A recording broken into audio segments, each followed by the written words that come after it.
अस्सलाम वालेकुम बच्चों। बेटा लास्ट वीडियो जो मेरी थी उसमें मैंने आपको बताया था कि असरी कीमत और असरी आमदनी क्या क्या होता है। अगर सारिफ के तवाज़ुन में कीमत की वजह से तब्दीली आ रही है, प्राइस की वजह से अगर तवाज़ुन बदल रहा है तो हम उसे असरी कीमत का नाम देते हैं। ठीक है। If consumers income is going to change because of the change in the price level, so that change in equilibrium is called price effect। ठीक है।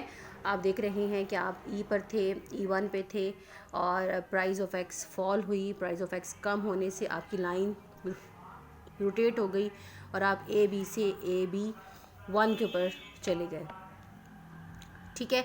और जैसे ही आपकी बजट लाइन रोटेट होती है या शिफ्ट होती है, कंज्यूमर दूसरे इंडिफरेंस कर्व के ऊपर शिफ्ट हो जाता है। अगर बजट लाइन प्राइस की वजह से चेंज हो रही है तो उस चेंज को हम कहते हैं प्राइस इफेक्ट। और अगर आपकी बजट लाइन इनकम की वजह से चेंज हो रही है, if your budget line is shifting because of the change in your income, like अगर आप ये वाली डायग्राम देखें तो इसमें आप ए बी बजट लाइन पे थे, इंडिफरेंस कर्व आपके पास IC1 था, E1 पर आप तवाज़न में थे, आपकी इनकम इंक्रीज़ हुई, आमदनी बढ़ने से आप चूँकि अब पहले से दोनों अशिया ज़्यादा परचेज़ कर सकते हैं। जब आपकी इनकम चेंज होती है तो आमदनी बढ़ने से आप दोनों अशिया एक्स और वाई पहले से ज़्यादा परचेज़ कर पाएंगे, इसलिए हमारी बजट लाइन शिफ्ट कर जाती है, आगे की जानिब चली जाती है।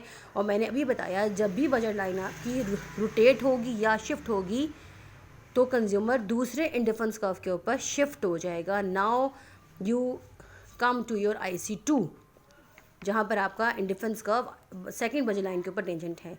दोनों तवाज़ुन को हमने मिलाया तो हम इसे कहते हैं ICC, असर आमदनी या इनकम कंजम्पशन कर्व।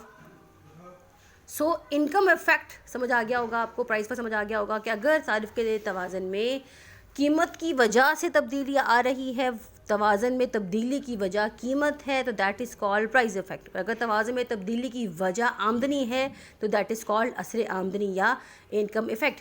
अब इनकम इफेक्ट डिफरेंट गुड्स के केस में डिफरेंट हो सकता है। जैसे कल मैं आपको बता रही थी कि नॉर्मल के केस में चेंज होगा और इंफीरियर के केस में चेंज होगा और गिफन के केस में भी चेंज होगा। मैंने परसों भी आपको बताया था कि गिफन गुड्स, नॉर्मल गुड्स और ये तीन जो गुड्स हैं, इन तीनों गुड्स में आपके तीनों इफ़ेक्ट्स डिफरेंट होते हैं। नॉर्मल गुड्स को हम सुपीरियर गुड्स का नाम देते हैं। ऐसी अशिया जब आमदनी बढ़ने पे सारिफ जिन अशिया का इस्तेमाल बढ़ा देता है, जिन अशिया को प्रेफर करता है, जिन अशिया को ख़रीदना चाहता है, हम उन्हें सुपीरियर गुड्स या उन्हें हम नॉर्मल गुड्स का नाम देते हैं। और ऐसी अशिया जब सारिफ की आमदनी बढ़ रही हो, सारिफ उन अशिया को ख़रीदना कम कर दे या उन अशिया का इस्तेमाल ख़त्म कर दे, छोड़ दे, हम उन्हें घटिया अशिया कहते हैं। नॉर्मल और इन्फीरियर के लिए कोई पेट एग्जाम्पल नहीं है कि मैं कहूँ कि इस शख्स के लिए ये चीज़ नॉर्मल है, ये चीज़ घटिया है। किसी एक सारिफ के लिए एक चीज़ नॉर्मल गुड में शुमार हो सकती है और वो चीज़ दूसरे सारिफ के लिए मे भी वो घटिया चीज़ में शुमार हो रही हो। ठीक है। ये मैं अभी आपको बहुत वाज़े कर बता रही हूँ, इसे एक दफ़ा याद रख लें, मैं बार बार रिपीट में नहीं लेके आऊँगी। फॉर एग्ज़ाम्पल, जिस शख्स के पास कुछ भी नहीं है, एक गरीब आदमी है, एक गरीब शख्स के पास जिसके पास कुछ भी ना हो, उसके लिए एक साइकिल भी एक सुपीरियर चीज़ होती है कि मेरे पास काश साइकिल आ जाए और मैं साइकिल पे सफ़र करूँ तो मेरा सफ़र करना आसान हो जाएगा, मुझे पैदल चलना नहीं पड़ेगा, मेरी ज़िंदगी आसान हो जाएगी। मैंने कहीं जाना है, स्कूल जाना है, डॉक्टर के पास जाना है, कोई मार्केट जाना है, मेरे लिए हर काम ईजी है। तो जिस शख्स के पास जो चीज़ नहीं है वो उसके लिए सुपीरियर बन जाती है। और अगर उसके पास साइकिल आ जाती है तो अब उसकी कोशिश होगी कि मेरे पास काश बाइक हो, बाइक पे कम से कम मुझे मेरी टांगें नहीं थकेंगी, आराम से मैं बैठूँगा और पेट्रोल डालूँगा और मैं जहाँ इजीली जहाँ चाहे जा सकता हूँ, मेरी एफ़र्ट कम हो जाएगी, मेरी स्पीड बढ़ जाएगी। तो अब उस शख्स के लिए साइकिल जो पहले उसके लिए सुपीरियर चीज़ थी, वो साइकिल उसके लिए इन्फीरियर बन जाएगी। And now the second hand bike will becomes superior good. अब वो चाहता है मुझे कम से कम सेकंड हैंड ही मिल जाए अगर बाइक, तो सेकंड हैंड बाइक भी उसके लिए सुपीरियर गुड होगी।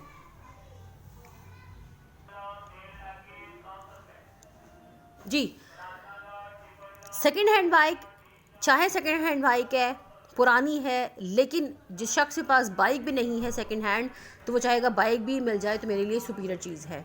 और अगर उसको आमदनी उसकी बढ़ जाती है, उसके सोर्सेज बढ़ जाते हैं और इनकम इंक्रीज़ होने से वो सेकंड हैंड बाइक अगर वो ख़रीद भी लेता है, अब वो चाहेगा मेरे पास एक नई बाइक आ जाए, 100 आ जाए, 125 आ जाए, 150 आ जाए, तो जो बाइक नई अब नहीं है वो उसके लिए सुपीरियर है और जो मौजूदा है वो उसके लिए घटिया शय बन जाएगी। लेट्स से उसने सेकंड हैंड बाइक छोड़कर फर्स्ट हैंड बाइक ले ली, अब वो चाहेगा कि मेरे पास गाड़ी आ जाए। ठीक है, गाड़ी हो तो कम से कम बारिश से बच जाऊंगा, धूप से बच जाऊंगा, गर्मी से बच जाऊंगा, सर्दी से बच जाऊंगा। तो जो चीज़ नहीं है वो आपके लिए काश और वो आपके लिए सुपीरियर चीज़ है। जो चीज़ आपके पास है, आप चाहते हैं आमदनी बढ़ने में, आप उसका इस्तेमाल छोड़ दें। ठीक है, तो मेरे ख्याल में आपको समझ आ गया होगा कि इनकम इफ़ेक्ट में जब आमदनी बढ़ रही हो तो जिन अशिया को आप ज़्यादा इस्तेमाल करना चाहते हैं वो आपके लिए नॉर्मल गुड्स होती हैं, सुपीरियर चीज़ें होती हैं, और जिन अशिया का इस्तेमाल आप छोड़ देते हैं या ख़त्म कर देते हैं या कम ले आते हैं, उन्हें हम घटिया अशिया कहते हैं। जैसे कल मैंने आपको चावल की मिसाल भी दी थी कि जब हमारी आमदनी बढ़ रही होती है तो हम ब्रांड्स की तरफ जाना शुरू हो जाते हैं, हम लोकल अशिया का इस्तेमाल छोड़ने लगते हैं, उनका इस्तेमाल कम करने लगते हैं। तो ब्रांड्स हमारे लिए सुपीरियर चीज़ें हैं और जो लोकल गुड्स हैं हमारे लिए इन्फीरियर गुड्स बन जाती हैं। ठीक है, अब आपके सामने जो डायग्राम बनी हुई है, इस डायग्राम में हमने मस्बत आमदनी असर को साबित करना है कि इनकम इफेक्ट में आमदनी असर दो तरह का होता है, मस्बत और मनफी। मस्बत आमदनी असर में अगर आपके लिए एक्स और वाई दोनों अशिया एक जैसी हों, जैसे कि पॉइंट नंबर 1 में है, जब सारिफ की नज़र में एक्स और वाई दोनों अशिया की बराबर अहमियत हो तो आमदनी बढ़ने पे आप दोनों अशिया का इस्तेमाल बराबर बढ़ाएंगे। लेकिन अगर आपकी नज़र में कोई एक शय ज़्यादा इम्पॉर्टेंट है, एक शय कम इम्पॉर्टेंट है, अगर सारिफ के लिए दोनों अशिया सुपीरियर हो लेकिन उनमें से एक शय ज़्यादा अहम हो और एक शय कम अहम हो, लाइक अगर आप मनफी आमदनी असर में देखते हैं कि मनफी आमदनी असर में क्या होता है कि सारिफ के लिए एक्स शय बढ़िया है और वाई शय घटिया है, यानी कि सारिफ आमदनी बढ़ने पे एक्स शय की तरफ उसका रुझान ज़्यादा है। जब आमदनी बढ़ती है तो एक्स शय को ज़्यादा इस्तेमाल करना चाह रहा है, तो इस सूरत में हम लोग बोलते हैं कि हमारा मनफी आमदनी असर है। और अगर आपका ये वाई की तरफ आपकी बढ़िया शय है, वाई की तरफ अगर आपकी सुपीरियर गुड है, तो आपका रुझान वाई की तरफ ज़्यादा होगा। ठीक है, तो एक्स शय में अगर दोनों अशिया एक जैसी हों, दोनों अशिया नॉर्मल हों, तो आमदनी बढ़ने पे सारिफ दोनों अशिया का इस्तेमाल बढ़ाएगा। उस सूरत में आपका ICC बिल्कुल सेंटर में बनेगा। लेकिन अगर दोनों अशिया की इम्पोर्टेंस एक जैसी नहीं है, दोनों अशिया की इम्पोर्टेंस अगर एक जैसी नहीं है, तो सारिफ का रुझान एक्स की तरफ ज़्यादा होगा। अगर एक्स आपकी एक सुपीरियर गुड है और अगर आपकी वाई एक सुपीरियर गुड है, तो उसका रुझान वाई की तरफ ज़्यादा होगा। अब इन तीनों कर्व्स को यहाँ पे इकट्ठा बनाया हुआ है, आप देख सकते हैं कि आपका एक कर्व सेंटर में है, एक एक्स की तरफ है और एक वाई की तरफ है। जो सेंटर में ICC 1 है, दैट मीन सारिफ के दोनों अशिया की इम्पोर्टेंस सेम है।